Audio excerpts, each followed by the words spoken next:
अब तक आपने देखा क्या ड्वेल नेचर ऑफ रेडिएशन जो हम पढ़ रहे हैं, ये सब हम देख चुके हैं। कैसे देख चुके हैं? हमने रे ऑप्टिक्स पढ़ी, वेव ऑप्टिक्स पढ़ी, और इसके बाद इस चैप्टर के अंदर हमने प्रोसीड किया कुछ इफेक्ट्स जैसे कि फोटो इलेक्ट्रिक इफेक्ट एंड एक और ऐसा इफेक्ट है कॉम्पटन इफेक्ट। ये सब तो refraction of light, photoelectric effect, Compton effect, all these phenomena can be explained when we consider the light radiation as a particle. ठीक है, ठीक उसी तरह से लाइट रेडिएशंस को वेव्स की तरह से भी बोला गया कि light can be acted as a wave, and based on this reflection along with it polarization, diffraction, these kind of phenomena interference can be explained only when we consider the light radiation as a wave. तो बोला क्या गया, इसका मतलब ये हुआ कि कुछ एक्सप्लेनेशंस ऐसी हैं, कुछ फेनोमेनन ऐसे हैं जिनको आप तभी एक्सप्लेन कर सकते हो जब लाइट को आप वेव माने, और कुछ फेनोमेनन ऐसे हैं जिनको आप एक्सप्लेन तभी कर सकते हैं जब लाइट को आप क्या माने, पार्टिकल नेचर माने, लाइट रेडिएशन को एज ए पार्टिकल कंसीडर करें। तो बोला गया कि इस वजह से कि पर्टिकुलर किसी फेनोमेनन को स्टडी करने के लिए कभी लाइट पार्टिकल की तरह एक्ट करेगी या कभी लाइट वेव की तरह एक्ट करेगी, इसलिए बोला गया कि जो लाइट रेडिएशंस हैं they possesses the dual nature and this concept is known as dual nature of radiations. ठीक है, दूसरा इसके अंदर जो इंपॉर्टेंट पॉइंट है वो ध्यान रखना है कि कभी भी अभी तक जो हमने ऑब्जर्व किया और अभी तक जो चल रहा है वो वैलिड ये चल रहा है कि कभी भी दोनों फेनोमेनन एक जगह पे अप्लाई नहीं हो रहे, यानी कि simultaneously wave nature and simultaneously particle nature एक ही जगह पे अप्लाई करके आप किसी फेनोमेनन को एक्सप्लेन नहीं कर सकते। आप जिस फेनोमेनन को एक्सप्लेन कर रहे होंगे उस टाइम या तो आप पर्टिकुलरली वेव नेचर की बात कर रहे होंगे या उस टाइम आप पार्टिकल नेचर की बात कर रहे होंगे। हो सकता है उसी फेनोमेनन में आगे जाकर के एक जगह पे जहां पे आप पार्टिकल नेचर बोल रहे हैं उसमें कुछ आगे जाकर के वेव्स की जरूरत पड़ जाए, वहां वेव नेचर लग जाएगा। लेकिन जिस पर्टिकुलर टाइम के बात कर रहे हैं, पर्टिकुलर ऑब्जर्वेशंस की बात कर रहे हैं, तो वो क्या नेचर शो करेगा आपका, एक कोई सा या तो पार्टिकल नेचर शो करेगा या वेव नेचर शो करेगा। तो ऐसा कुछ होता है, एक साथ दोनों कभी भी फेनोमेनन अप्लाई नहीं हो सकते, wave nature and particle nature, either it would be a wave or it would be a particle. इसी फेनोमेनन को बोलते हैं ड्वेल नेचर ऑफ रेडिएशन। अब जब यहां तक ये सब कुछ हो गया था तो उसी टाइम फिर आया डी ब्रॉगली और उसने बड़ा इंटरेस्टिंग एक स्टेटमेंट दिया और उसको बोला जाता है ड्वेल नेचर ऑफ मैटर। क्या बात करें, इस चैप्टर का नाम ही यही है, dual nature of radiations and matter. So जो एक्चुअल में डी ब्रॉगली ने दिया था वो है dual nature of matter. Matter मतलब anything which possesses some definite mass having some volume, है ना। तो ये एसोसिएट करता है किसी मास की प्रॉपर्टीज को वेव्स की टर्म्स में। इसने कहा कि अगर यार लाइट की आप बात कर रहे हो, लाइट रेडिएशंस, लाइट को अगर आप बोल रहे हो कि इसके पास दो नेचर होते हैं, पार्टिकल नेचर यानी कि पार्टिकल नेचर का मतलब मास, और एनर्जी, रेडिएशंस का मतलब, वेव्स का मतलब एनर्जी। तो मास भी है और एनर्जी भी आप दोनों मान रहे हो, तो अगर कोई मास होगा तो उसके भी दोनों नेचर हो सकते हैं, वो भी मासिव नेचर यानी पार्टिकल नेचर शो कर सकता है, और दूसरा उसका नेचर कौन सा बच रहा है, एनर्जी यानी कि वेव नेचर शो कर सकता है। तो जो अगर बात की जाए, अच्छा इसने किस बेस पर अपना ये स्टेटमेंट दिया, hypothetical statement, by observing such things कि जो आपका पूरा यूनिवर्स है, होल यूनिवर्स, जो हमारा फिजिकल यूनिवर्स है, वो पूरा का पूरा, उसके अंदर जितने भी फेनोमेनन है वो सभी के सभी सिर्फ दो फिजिकल क्वांटिटीज, मेनली हर एक में दो ही मेन फिजिकल क्वांटिटी है। पूरा यूनिवर्स दो ही चीजों से मिलकर के बना है, या तो मास या एनर्जी। तो एनर्जी को क्या बोल रहे हैं, रेडिएशंस। या तो मास से मिलकर के बना है या रेडिएशंस, यानी कि आप बोल दीजिए एनर्जी। तो पूरा का पूरा जो ब्रह्मांड है वो पूरा का पूरा किन दो चीजों से मिलकर के बना हुआ है? मास और एनर्जी से मिलकर के बना हुआ है। ठीक है, इसके अंदर जितने भी फेनोमेनन है वो भी इन्हीं दो फिजिकल क्वांटिटीज के साथ एसोसिएट होंगे। कि किस तरीके से? तो आइंस्टीन तब तक आ ही चुका था, उसने कहा कि देखो आइंस्टीन की इक्वेशन क्या बोलती है, E is equal to mc square, E is equal to mc square. तो यहां पर मास का एक अच्छा रिलेशन एनर्जी के साथ बताया गया है।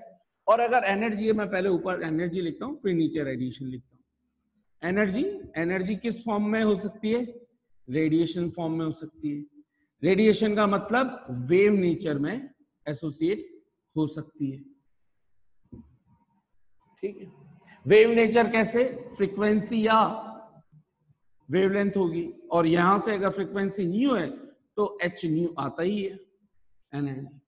तो जो पूरा का पूरा ब्रह्मांड है अगर मास और एनर्जी से मिलकर के बना है, और रेडिएशंस के बारे में आप कह रहे हो कि radiations are possessing dual nature, अगर ये रेडिएशंस हैं, लाइट के जो रेडिएशंस हैं वो ड्वेल नेचर पोजेस कर रहे हैं, एक मासिव नेचर यानी कि पार्टिकल नेचर और एक वेव नेचर। तो पार्टिकल का मतलब तो हो गया मास, और वेव का मतलब तो वेव है ही सही, यानी कि फ्रीक्वेंसी या लैम्डा की टर्म्स की बात कर रहे हैं। तो जिस तरह से रेडिएशंस खुद, ये तो समझ में आता ही था कि भाई वेव हो सकता था, अगर रेडिएशन मास हो सकता है तो फिर मास, रेडिएशन वेव होने के साथ साथ मास हो सकता है, तो मास भी तो मास के साथ साथ, यानी कि पार्टिकल, मासिव ऑब्जेक्ट तो पार्टिकल बोले ही जाते हैं, पार्टिकल नेचर शो करने के साथ साथ रेडिएशन नेचर शो करने चाहिए। रेडिएशन नेचर शो करने का मतलब है कि they should exhibit wave properties, wave characteristics. ये इसका स्टेटमेंट है कि the whole universe is made up of two things, governs all the phenomenon by only these two physical quantity, mass and energy, and each should have the dual nature. Mass should also have the dual nature, just like the energy has the dual nature.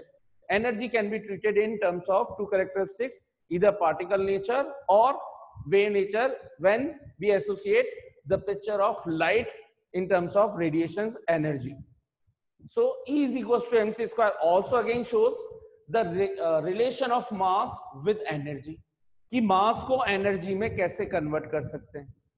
तो इसका मतलब energy भी तो मास में convert की जा सकती है, इसका मतलब मास की भी दो नेचर होने चाहिए। तो एक ये इसका बोल्ड स्टेटमेंट और इसका हाइपोथेटिकल जो स्टेटमेंट है या इसका ऑब्जर्वेशन है वो इस बेस पे पहला। दूसरा, उसने बोला कि जो नेचर है इट लव्स सिमेट्री। तो सिमेट्री का मतलब क्या हुआ कि अगर कुछ चीजें इस तरह की हैं तो दूसरी चीजें दूसरी तरह की होनी चाहिए। कहने का मतलब, सिमेट्री का मतलब ये हुआ कि अगर एनर्जी रेडिएशंस की फॉर्म के साथ साथ मास नेचर की भी है, तो मास मतलब एनर्जी रेडिएशंस वेव नेचर के साथ साथ पार्टिकल नेचर के भी हैं, तो मास पार्टिकल नेचर होने के साथ साथ वेव नेचर के भी होने चाहिए, क्योंकि नेचर लव्स सिमेट्री, कि अगर मेल है तो फीमेल भी होगी। कोई सी भी चीज दुनिया में जो है वो सिमेट्री के अंदर चलती, पूरा यूनिवर्स कहीं ना कहीं किसी तरीके से सिमेट्रिकली अरेंज्ड है, चाहे वो शेप में हो, साइज में हो, मोशन के अकॉर्डिंग हो, किसी भी तरीके से वो कहीं ना कहीं सिमेट्री शो करता है। आप चाहे वो उसको माइक्रोस्कोपिक से लेकर माइक्रोस्कोपिक लेवल तक चले जाएं, चाहे आप इलेक्ट्रॉन्स की मोशन की बात कर लें, दो इलेक्ट्रॉन्स की किसी शेल के अंदर मोशन की बात कर लें, हर जगह कहीं ना कहीं किसी ना किसी तरह की आपको सिमेट्री देखने को मिलेगी। So nature always love symmetry. So अगर सिमेट्री है तो अगर जो चीज इसके लिए वैलिड है वही सिमेट्री फिर इसके लिए भी वैलिड होनी चाहिए।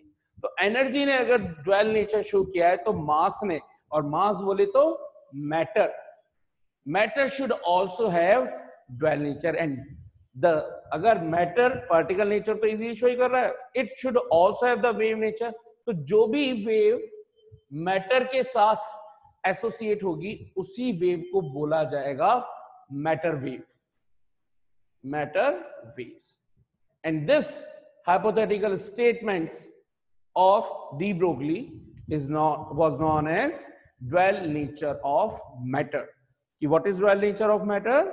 Again all the matter should exhibit the dwell nature of particle as well as wave nature, just like the energy shows the dwell nature in terms of its radiations which are associated with wave, but as well as particle nature which are associated as mass.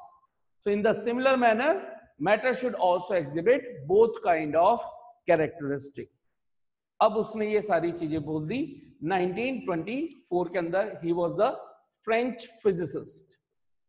1924 में आया और ये अपना ये सब कुछ इतनी सारी चीजों को इसने ऑब्जर्व किया और ऑब्जर्व करके अपना एक स्टेटमेंट दे करके चला गया साहब और फेमस हो गया.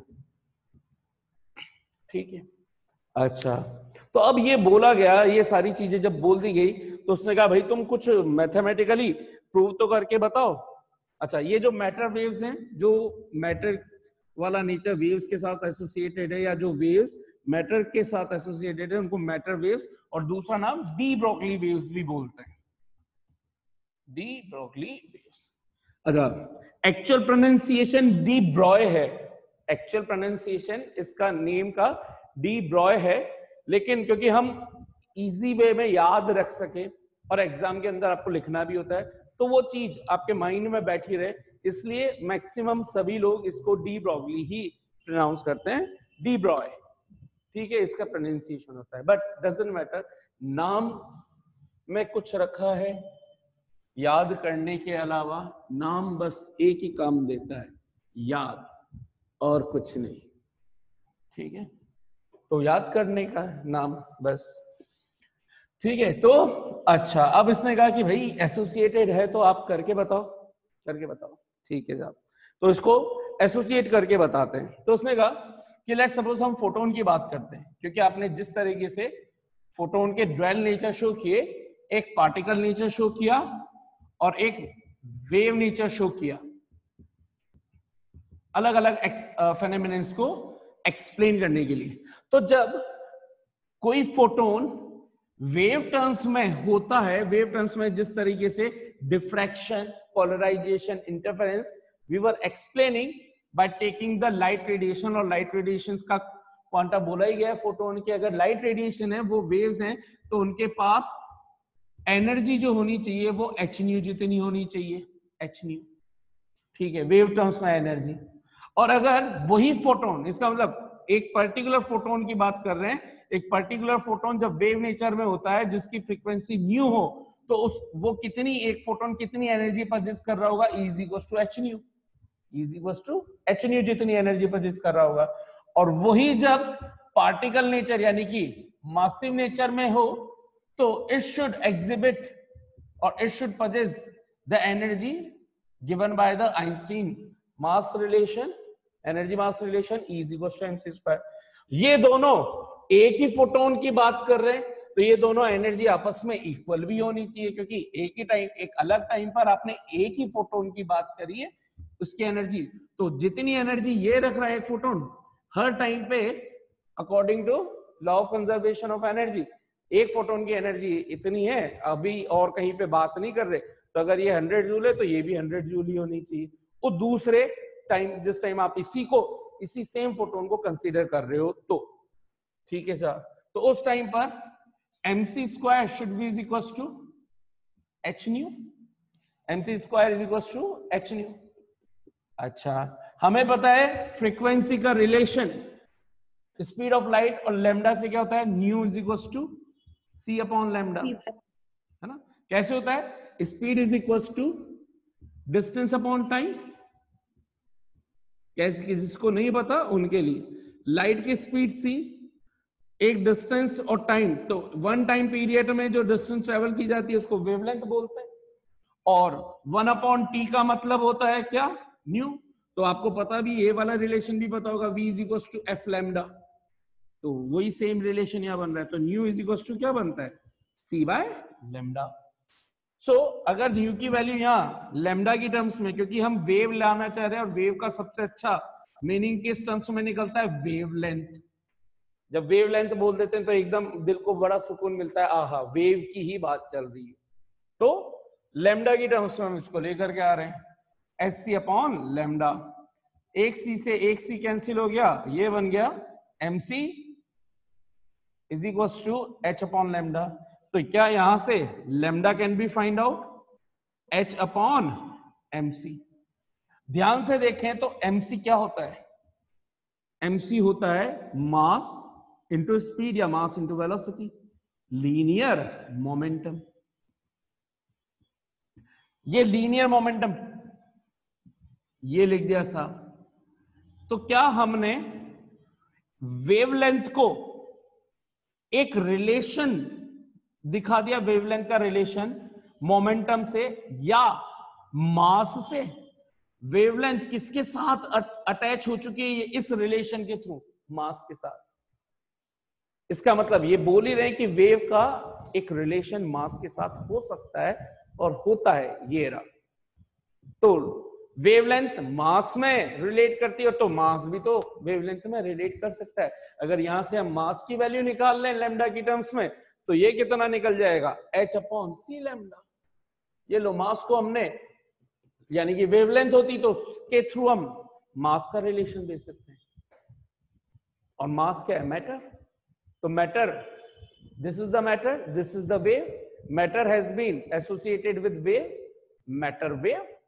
तो मैटर की वेव कितनी होनी चाहिए, अगर मैटर की वेव पूछे हो, किसी पार्टिकल, कोई पार्टिकल m मास का पार्टिकल है, how much waves nature it should show, so it should show in terms of its wavelength. तो उसकी वेवलेंथ कितनी होनी चाहिए किसी m मासिव पार्टिकल की, h अपॉन mc या h अपॉन p।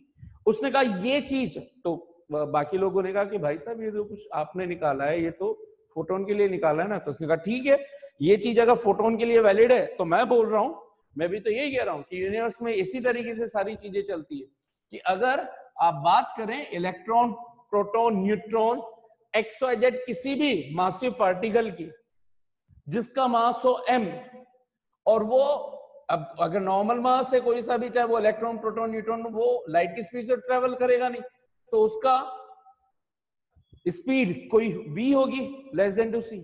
लेकिन ये रिलेशन तो लीनियर मोमेंटम ही शो कर रहा है, ये सिर्फ मास को थोड़ी कंबाइन कर रहा है, ये तो मास और स्पीड के कंबाइंड इफेक्ट, यानी लीनियर मोमेंटम को एसोसिएट कर रहा है किससे, वेवलेंथ से। वेवलेंथ का लीनियर मोमेंटम से रिलेशन ही पार्टिकल नेचर का वेव्स के साथ एसोसिएट होना कहलाता है। तो अगर कोई m मास का ऑब्जेक्ट किसी v स्पीड से या v वेलोसिटी से ट्रेवल कर रहा हो, तो according to de Broglie its wavelength should be again p lambda is equal to h upon p। और अब लीनियर मोमेंटम का हम फॉर्मूला ओपन करें तो m मास का ऑब्जेक्ट v, तो इस तरीके से ये होना चाहिए, इस तरीके से ये सिचुएशन चलनी चाहिए। तो हमने यहां पर रिलेट कर दिया कि एक जर्नल ऑब्जेक्ट जिसका मास m हो, जिसकी स्पीड v हो, उसकी वेवलेंथ कितनी पॉसिबल हो सकती है, lambda, provided h was the plank constant जिसकी वैल्यू कितनी होती है 6.60 10⁻34 जूल सेकेंड। ठीक है, अच्छा साहब, बहुत बढ़िया, ये हो गई हमारे पास वेवलेंथ आ गई। ठीक है, अब आप इलेक्ट्रॉन की निकालना चाहते हैं तो इसी में वैल्यू सब्स्टिट्यूट कर दोगे, mass of electron and speed of electron, आपके पास इलेक्ट्रॉन की आ जाएगी। न्यूट्रॉन है तो न्यूट्रॉन का। तो इसका मतलब इससे कितना बड़ा एडवांटेज, कितनी बड़ी चीज हो गई जो सोचने को बहुत छोटी लग रही है, कि या आप लोगों के माइंड में आ रहा होगा कि इससे तो क्या क्या करें, इसका इससे क्या पता चल रहा है। इससे यह पता चल रहा है कि यहाँ पर कोई जरूरी नहीं है, फोटोन मासिव ऑब्जेक्ट नहीं था तो वेव की टर्म्स में था, मासिव की टर्म्स में आना तो mc² किया।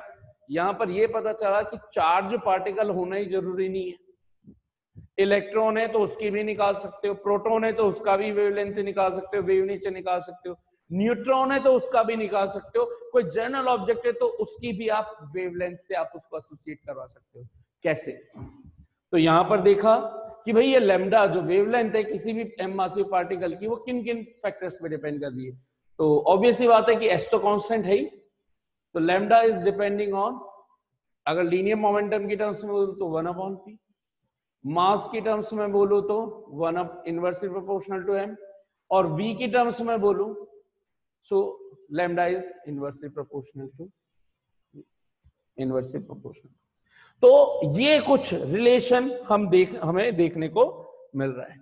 अच्छा, इसका क्या मतलब हुआ? इसका मतलब ये हुआ कि अगर किसी का मास बहुत ज्यादा है तो उसकी वेवलेंथ बहुत कम होगी।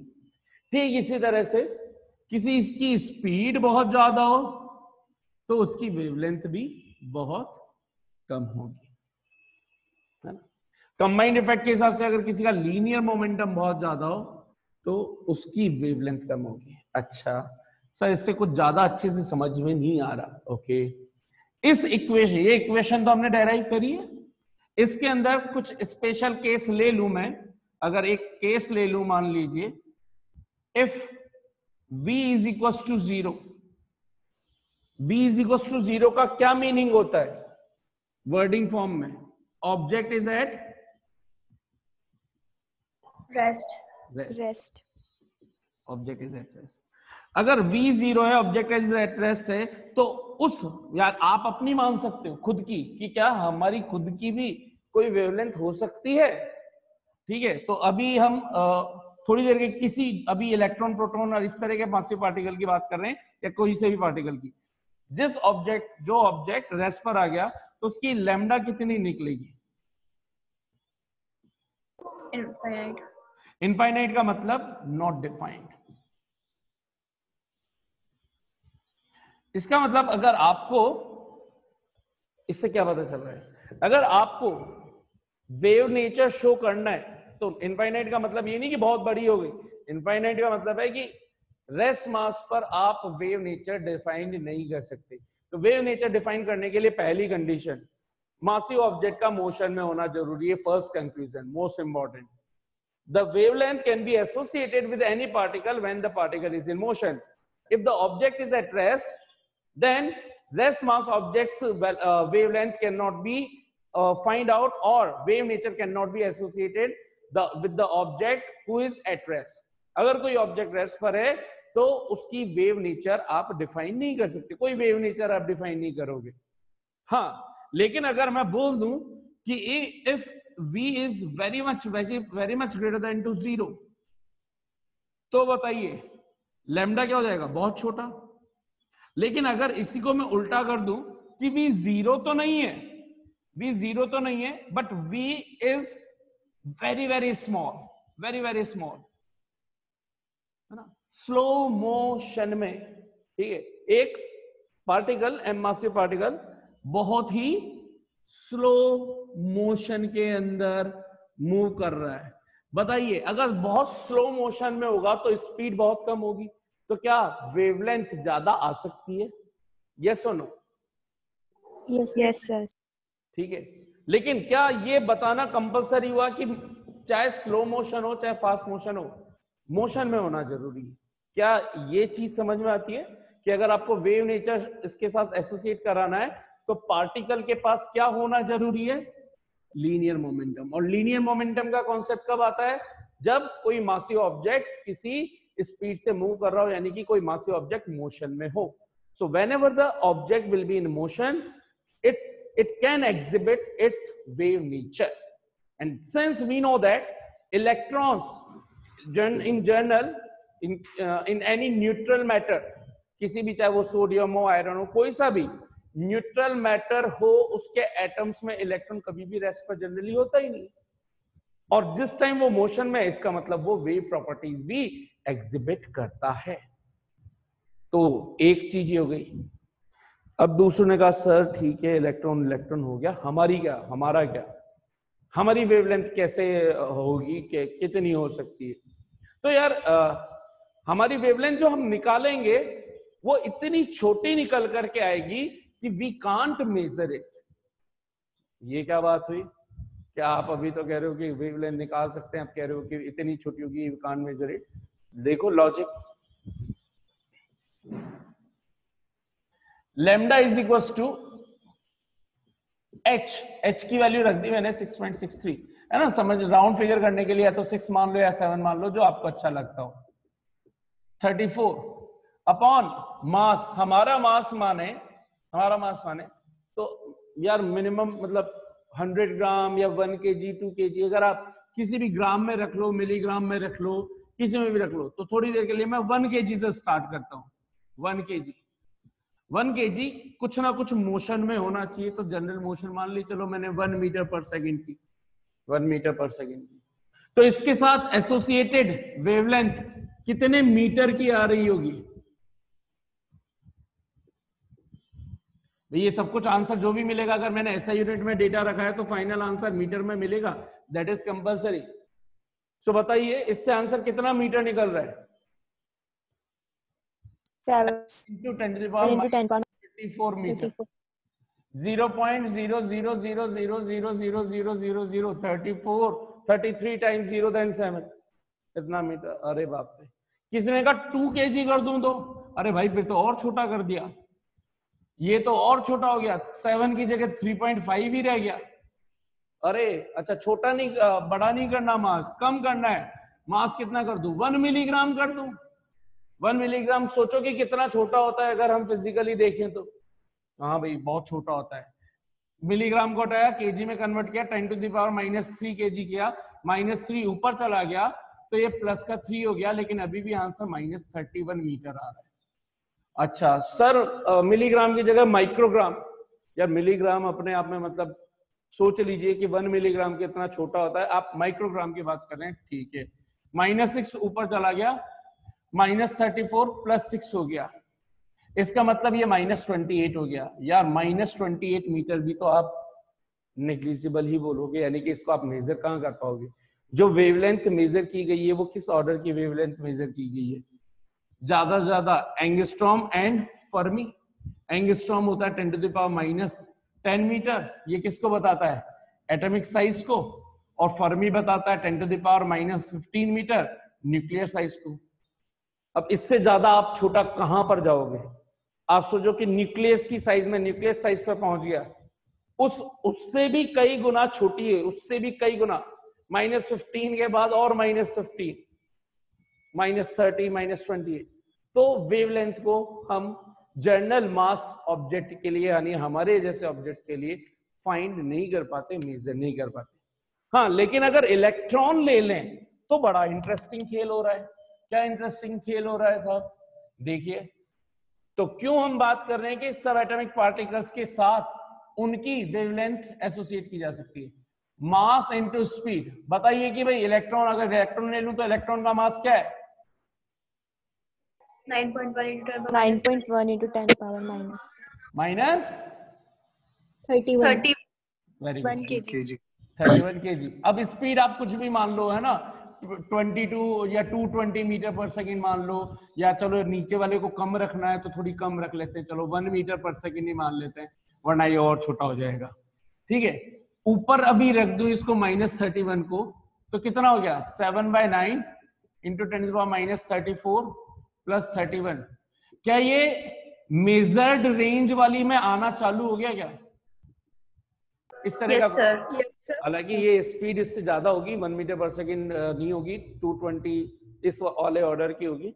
तो भी ये बोल सकते हो कि जो ऑर्डर आ रहा होगा वो 10 टू द पावर -6 से 10 टू द पावर -10 मीटर के बीच में आ रहा होगा। क्या इसके अंदर रहने वाली रेंज के वेवलेंथ को वी कैन मेजर? यस और नो? Yes, sir. अगर लैम्डा कुछ Yes, इस रेंज में, या -3 से -10 मीटर, -3 से -10 यानी कि एंगस्ट्रॉम तक भी आ गई, we can measure the wavelength.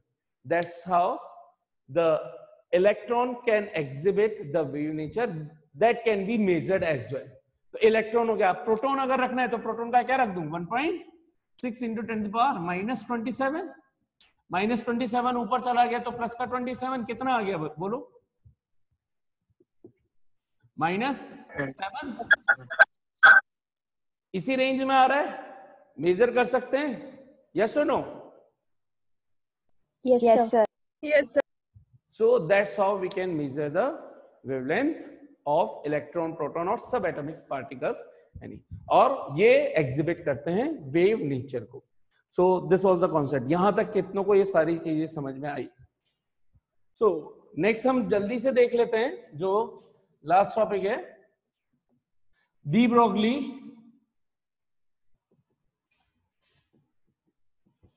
Wavelength of an electron. हालांकि पहले वाले प्रोसेस से समझ में आ गया होगा, फिर भी अगर बोले कि मान लीजिए m मास का इलेक्ट्रॉन है, वो किसी v स्पीड से चल रहा है, एक इलेक्ट्रॉन जिसका मास m मान लिया, तो बताइए what should be the kinetic energy? Half mv square.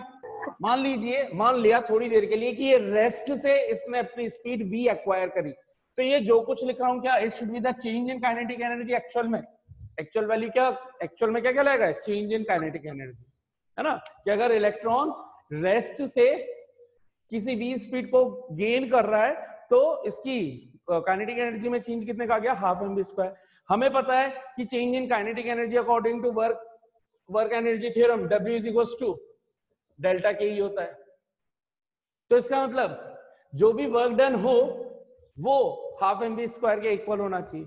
अच्छा, वर्क डन अगर पूछूं मैं, मान लीजिए कि ये इलेक्ट्रॉन जो था इसको एक v पोटेंशियल दे दिया, तो वर्क डन कितना आएगा? If q masses is given v potential, then what should be the work done? QV. QV. तो इलेक्ट्रॉन के लिए क्या हो जाएगा? यही वर्क डन, EV।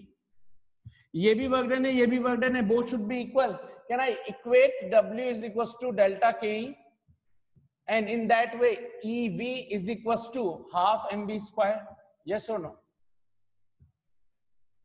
लेकिन सर इससे lambda कैसे associated? Equation number 1. Okay. Now since kinetic energy is equals to half mv square, can I write in another way? mv square into m upon m.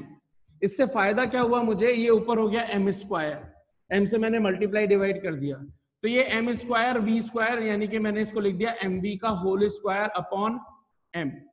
mv होता है linear momentum, ये हो गया p square upon m, यानी कि p square by 2m। ये kinetic energy हो गई, ठीक है। यहां से मैंने लीनियर मोमेंटम का फॉर्मूला निकाल लिया, तो 2m के अंडर रूट, ठीक है। लेकिन जो चेंज इन काइनेटिक एनर्जी है बेसिकली ये तो EV के बराबर है, तो उसको लिखना चाहूं तो ये क्या हो जाएगा? यहां से देख सकते हो ना, डेल्टा के इज इक्वल टू W, और W क्या है? EV। सो 2m EV। क्या लीनियर मोमेंटम निकाल लिया मैंने, तो क्या मेरे पास लैम्डा निकल गया कि नहीं निकल गया? Now since lambda is equal to h by p, do we have the value of p? 2meV। क्या mass of electron is known to us? Yes or no? Yes, sir. E is known to us, Yes, sir. h is known to us. So after substituting these values, 6.63 10 to the power minus 34, root 2, 9.1 10 to the power minus 27, E 1.6 10 to the power minus 19, और V नहीं पता, V अब हम बना के रखेंगे क्योंकि V हम अप्लाई करेंगे किसी भी चार्ज को एक्सेलरेट करवाने के लिए। फाइनल कैलकुलेशन सब कुछ करने के बाद ये मिलेगी 12.3 into 10 to the power minus 10 metre under root V। इस न्यूमेरिकल वैल्यू को सॉल्व करके बाद आपको मिलेगी ये, यानी कि 12.3 under root V angstrom. That's how you can find.